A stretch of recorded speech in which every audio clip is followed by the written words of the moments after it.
নতুন নতুন জামা তার ২ দিন পর পর লাগবেই। আসসালামু আলাইকুম ভিউয়ার্স, আজকে আমি আয়রার জন্য একটা নতুন স্টাইলের জামা বানাবো। এটা হচ্ছে ম্যাক্সি কাটিং জামা অনেকে বলে থাকে।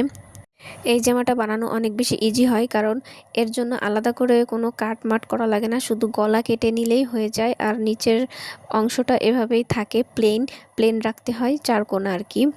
এই ড্রেসটা আমি ওর জন্য আগেও অন্য একটা কাপড় দিয়ে বানাইছিলাম। সেইটা অনেক বেশি সুন্দর লাগছিল, সবাই পছন্দ করছে, ওরে পরলেও ভালো লাগছিল। এজন্য আবার বানালাম। আর এই জামার জন্য আমি মাল্টি কালার লেস দিছিলাম, কারণ ড্রেসটা ছিল লাল কালারের।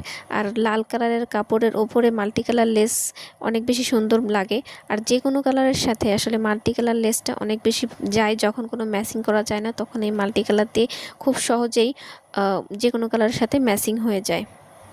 এই ড্রেসটার আসলে তেমন কোনো কাজ নেই, শুধু গলার সাথে নিচের পার্টটা লাগাই নিলেই হয়ে যায়।